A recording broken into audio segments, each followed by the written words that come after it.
Hello, students, and here we have a topic cell, which we call as the basic unit of life. Okay, means that basic unit of life that is एक महत्वपूर्ण इकाई जो है जीवन के लिए वो क्या है शेल है. Okay, so we are going to discuss about that what is cell and all about its concept. उसके बारे में हम लोग और भी कॉन्सेप्चुअल चीज़ें भी जानेंगे. देखो, सबसे पहले हम लोग इसका फंक्शन जो है और इसका पहले डेफिनेशन समझ लेते हैं. क्या है? A cell is the structural and functional unit of all living organism. मतलब जितने भी लिविंग ऑर्गेनिज्म होते हैं उनमें जो शेल होता है वो क्या होता है? स्ट्रक्चरल और फंक्शनल यूनिट होता है. मतलब कि by structurally and functionally it is called the basic unit of life. How? ये चीज़ें हम लोग आगे देख लेते हैं कैसे होता है. It can exist independently and can perform all the life processes. मतलब कि ये जो है जो शेल है वो इंडिपेंडेंटली एग्जिस्ट भी कर सकता है और जितने लाइफ प्रोसेसेस के मतलब लाइफ को सरवाइव करने के जितने भी एक्टिविटीज़ होते हैं उनको ये क्या करता है? परफॉर्म कर रहा होता है. मतलब लाइक शेल में सेल जो है एक लिविंग ऑर्गेनिज्म है. तो हम लोग ये चीज़ें समझ सकते हैं इस वर्ड से ही कि कोई भी लिविंग ऑर्गेनिज्म होता है तो उसको सरवाइव करने के लिए न्यूट्रिशन चाहिए होता है, रेस्पिरेशन प्रोसेस होता है, डाइजेशन होता है, इजेशन होता है, ये सारी प्रोसेसेस होती हैं. तो वो सारे प्रोसेसेस को भी ये जो होता है सेल होता है परफॉर्म कर रहा होता है. ठीक हो, देखो आगे क्या है. Just as building is made up of bricks. जैसे कि कोई बहुत बड़ा बिल्डिंग जो होता है वो छोटे छोटे ब्रिक्स से बना होता है, ईंट जो होती है उससे बना होता है. वैसे ही the body of all living organism is formed of cells. मतलब कि जो सारे लिविंग ऑर्गेनिजम्स का जो बॉडी होता है वैसे ही सेल्स से बना होता है. जैसे कि बड़ी बड़ी बिल्डिंग्स जो हैं छोटे छोटे ईंट को जोड़ करके एक बहुत बड़ा बिल्डिंग बनता है, वैसे ही जो लिविंग ऑर्गेनिज्म का जो बॉडी है वो किस चीज़ से बना होता है? शेल से बना होता है. देखो, सेल जो होते हैं वो दो तरह के होते हैं. कौन कौन? पहला, unicellular are formed of single cell. मतलब यूनिसेलुलर ऑर्गेनिज्म वो होते हैं जो सिर्फ एक सेल से बना होता है. उसमें एक सेल से दो सेल भी नहीं होता है, सिर्फ और सिर्फ एक सेल होता है. Okay, and the other one is while multi cellular organism. दूसरा कौन सा होता है? मल्टी सेलुलर ऑर्गेनिज्म, जिसमें कि क्या होता है? May have millions of cells in the body. मतलब उनमें क्या होता है कि बहुत सारे जो है सेल्स होते हैं उन और बहुत सारे सेल्स जो होते हैं मल्टी सेलुलर ऑर्गेनिज्म की बॉडी बनी होती है. जैसे कि ह्यूमन बॉडी हो गया, ह्यूमन बॉडी में भी बहुत सारे पार्ट्स हो गए. फिर हम लोग ले लेते हैं प्लांट का जो भी पार्ट हो गया वो भी क्या हो गया? मल्टी सेलुलर में आते हैं क्योंकि वो एक से ज़्यादा सेल से बना होता है. ठीक है, एक चीज़ और हम लोग यहाँ देख लेंगे. जैसे कि यहाँ पर एटम से कंपैरिजन किया हुआ है सेल का. जो देखो, a cell has the same central position in biology as atom is the functional unit in physical science. मतलब जैसे कि फिजिक्स में एटम का जितना महत्व होता है, जैसे केंद्रीय केंद्रीय बिंदु जो होता है वो एटम होता है, वैसे ही बायोलॉजिकल टर्म में जो है सेल जो है केंद्रीय बिंदु होता है. लिविंग ऑर्गेनिज्म के बारे में हम लोग जो भी पढ़ेंगे उसको स्टडी करने के लिए.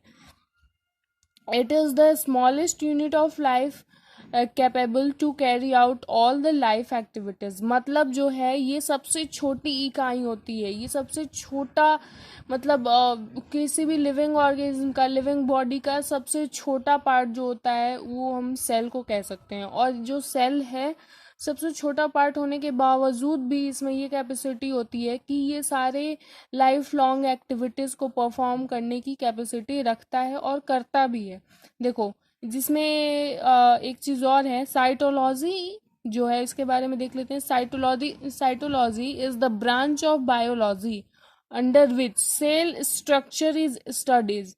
मतलब क्या होता है कि जो सेल के स्ट्रक्चर्स या फिर फंक्शन जो भी होता है सेल के बारे में जो भी हम लोग स्टडी करते हैं वो हम लोग बायोलॉजी के किस ब्रांच किस शाखा के अंदर हम लोग पढ़ते हैं, साइटोलॉजी। मतलब सेल के बारे में जब भी हम स्टडी करेंगे या फिर पढ़ेंगे उसको हम क्या कहेंगे, साइटोलॉजी का कहते हैं। ठीक है, इसको अब नए टर्म से भी रिप्लेस कर दिया गया है जो कि जिसको हम कह सकते हैं सेल बायोलॉजी।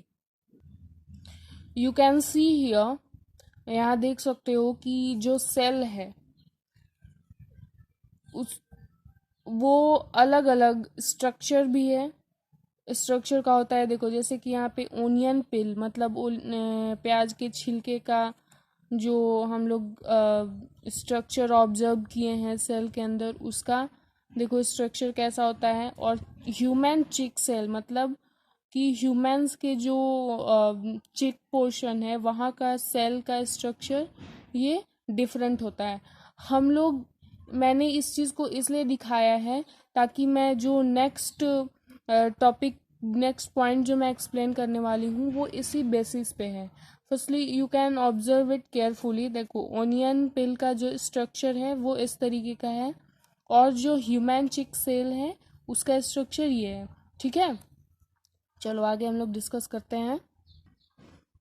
अगर हम लोग सेल के स्ट्रक्चर के अकॉर्डिंग देखें तो अलग अलग पार्ट्स के जो सेल होते हैं वो अलग होते हैं। ठीक है, अभी हम लोगों ने दो अलग स्ट्रक्चर को देखा था, वीडियो को बैक करके देख सकते हो कि ओनियन पील का और ह्यूमन चिक सेल का स्ट्रक्चर। अभी देखो यहाँ पर मैंने बनाया है human nerve cell and the red blood cell. देखो अभी तुम लोग अभी जो भी तुमने देखा होगा सेल्स के 4 सेल का मैंने स्ट्रक्चर बना करके 2 सेल का मैंने स्ट्रक्चर बनाया और बुक में जो दिया था 4 सेल का स्ट्रक्चर देख करके तुमने ये ऑब्जर्व किया होगा कि ये चारों सेल का जो भी स्ट्रक्चर है वो क्या है, डिफरेंट है, अलग है। तो अकॉर्डिंग टू स्ट्रक्चर मतलब क्या है कि स्ट्रक्चर के अकॉर्डिंग सेल का जो क्या होता है फंक्शन वो भी क्या होता है, अलग होता है। मतलब एक चीज हम लोगों ने क्या ऑब्जर्व किया कि हैविंग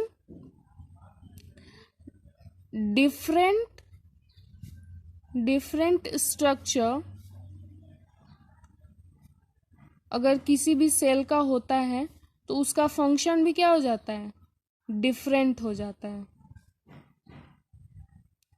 ठीक है, अगर सेल दूसरा अगर एक सेल है उसका फंक्शन अलग होगा, फिर दूसरा सेल है उसका फंक्शन अलग होगा। जैसे कि ह्यूमंस के हम ही लोग का एग्जांपल ले लो, ह्यूमंस के केस में क्या है कि स्किन सेल जो होता है उसका क्या फंक्शन होता है, अलग होता है। लिवर सेल उसका फंक्शन अलग होता है, हमारे बॉडी में लिवर का क्या होता है, वर्क अलग होता है।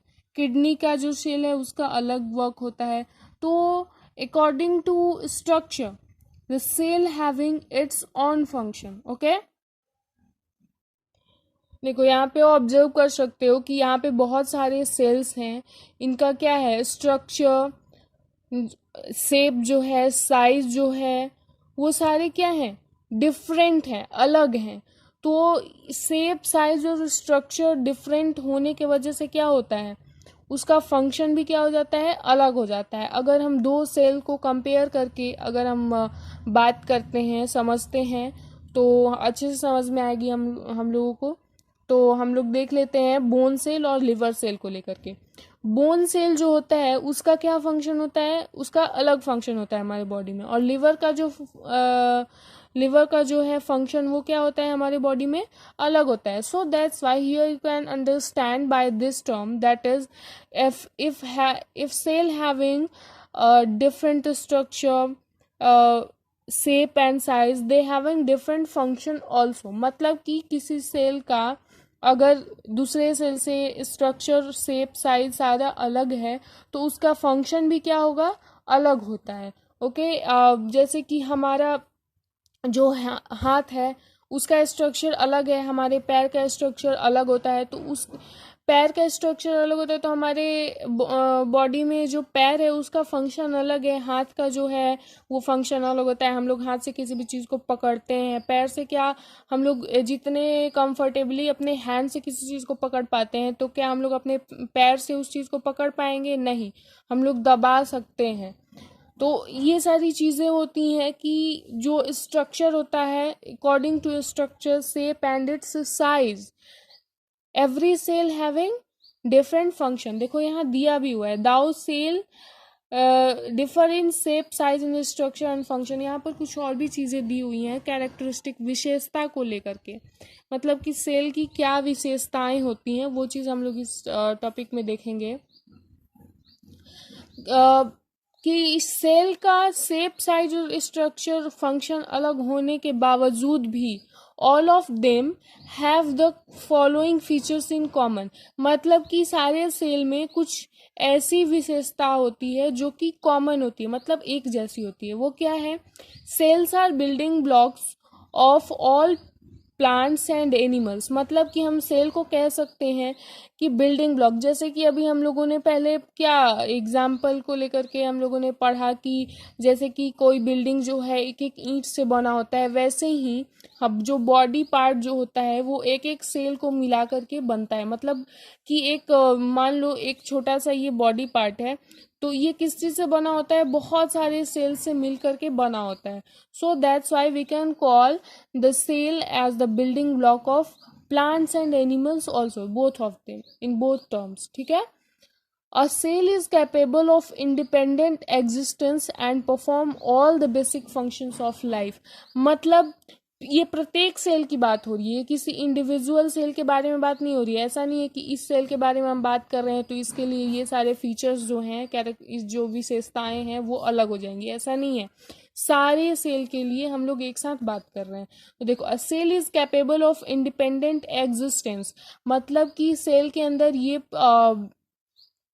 विशेषता होती है, इतना वो सक्षम होता है कि वो अगर इंडिविजुअली भी एग्जिस्ट करेगा तो उसके अंदर ये कैपेबिलिटी होगी कि वो सारे लाइफ लॉन्ग लिविंग टर्म जो भी एक्टिविटीज़ होती हैं उसको क्या कर सकता है?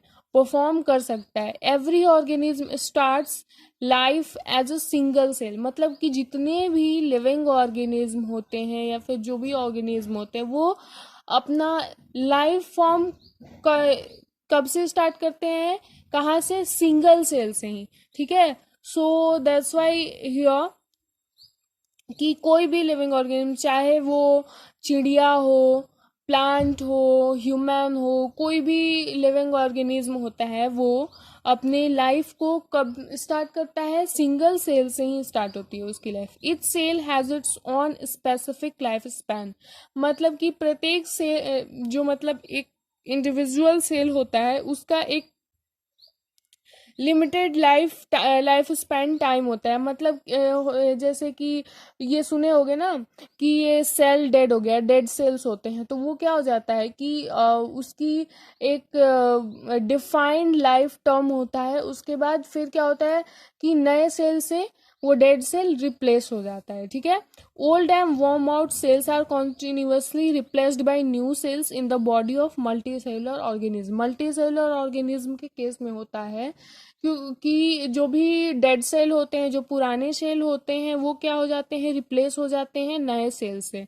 तो अब जो सिंगल सेल है, ये तो ऑब्वियस सी बात है कि जो सिंगल सेल ऑर्गेनिज्म होते हैं, लिविंग ऑर्गेनिज्म, वो तो सिर्फ एक सेल से बना होता है। वो सेल डेड हो जाएगा मीन्स दैट कि वो लिविंग ऑर्गेनिज्म डेड हो गया।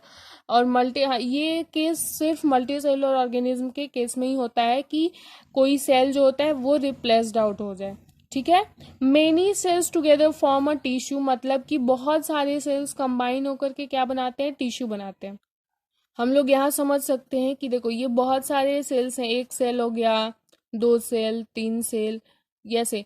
तो ये जो सेल है, एक दो तीन चार पांच, बहुत सारे ऐसे बहुत सारे सेल कंबाइन होकर के एक पूरा ऑर्गन बनाते हैं। तो हम लोग इसको एक स्टेप बाय स्टेप समझते हैं। देखो, कोई भी लाइफ प्रोसेस हम लोग ने पढ़ा कि every organism starts life as a single cell. जो प्रत्येक लिविंग ऑर्गेनिज्म होता है वो किससे अपना लाइफ स्टार्ट करता है? एक सेल से। ठीक है, ये सेल क्या होता है? मल्टी सेलुलर ऑर्गेनिज्म के केस में ये प्रॉपर्टी उस सेल के अंदर होती है कि वो उस सेल के अंदर कैपेबिलिटी होती है कि वो खुद को रेप्लिकेट कर सके, मतलब मल्टीप्लाई करके बहुत सारे सेल को डेवलप कर सके। और वो जब सेल्स डेवलप होने लगते हैं तो उससे क्या बनता है? लिविंग ऑर्गेनिज्म का बॉडी पार्ट्स डेवलप होता है। ओके, और अलग अलग बॉडी पार्ट्स डेवलप होते हैं जिसमें क्या होता है? स्किन होता है, ब्रेन हो गया, बोन्स हो गए, मसल्स हो गए। तो ये जितने लिविंग ऑर्गेनिज्म के पार्ट हो गए इनका भी क्या होगा? सेल का स्ट्रक्चर अलग होगा। स्किन सेल का स्ट्रक्चर क्या हो गया? डिफरेंट हो गया। बोन सेल का स्ट्रक्चर वो हो गया, डिफरेंट हो गया। मसल सेल के जो स्ट्रक्चर हो गया, डिफरेंट हो गए। ब्रेन जिस सेल से बना उसका स्ट्रक्चर क्या हो गया? डिफरेंट हो गया।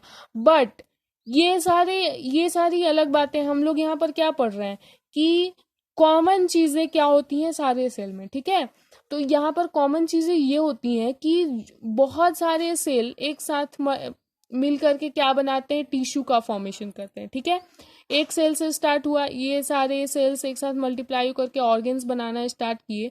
तो ये जो सारे सेल्स हैं, ग्रुप ऑफ सेल, मतलब कि एक समूह, ये सेल के एक समूह को हम क्या कहते हैं? टिश्यू कहते हैं। ठीक है, टिश्यू कहेंगे। ठीक है, और ये जो टिश्यू है and many tissues together form an organ. और ये जो अलग अलग टिश्यूज हैं, अभी मैंने क्या बताया? ये जो लाइक बोन सेल हो गए, मस्कुलर सेल हो गए, ब्रेन का सेल हो गया, नर्व सेल हो गया। ठीक है, एग्जाम्पल है। तो ये अलग अलग तरह के सेल हो गए हमारे बॉडी में, लेकिन ये जो है सारे जो सेल हैं ये एक साथ आए तो क्या हुआ? टिश्यू बना। और ये जो अलग अलग ऑर्गेन्स बने, ठीक है, मीन्स दैट कि ये भी ग्रुप ऑफ सेल हुए। ऐसा तो नहीं है कि एक ही सेल से बोन बन गया, ऐसा नहीं है। वो भी ग्रुप ऑफ सेल्स होते हैं, तो वो भी क्या हो गए? टिश्यू हो गए। तो ये जो टिश्यूज हो गए, ये ग्रुप ऑफ टिश्यू, मतलब कि अलग अलग ग्रुप टिश्यू के ग्रुप कॉम्बाइन होकर के एक साथ जब आते हैं तो वो क्या बनाते हैं? ऑर्गेन को बनाते हैं। ठीक है, मतलब कि हैविंग डिफरेंट ऑर्गेन्स। ये क्या हो गया? बोन का, ये बोन भी हमारा एक ऑर्गेन हो गया। ह्यूमन ब्रेन ये भी एक ऑर्गेन हो गया। मसल्स हो गए, ये हमारे बॉडी का अलग ऑर्गेन हो गया।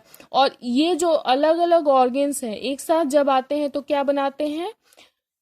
The organs work together as a system and several system form an organism। मतलब कि ये जो अलग अलग ऑर्गेन जब एक साथ आएंगे तो क्या बनाएंगे?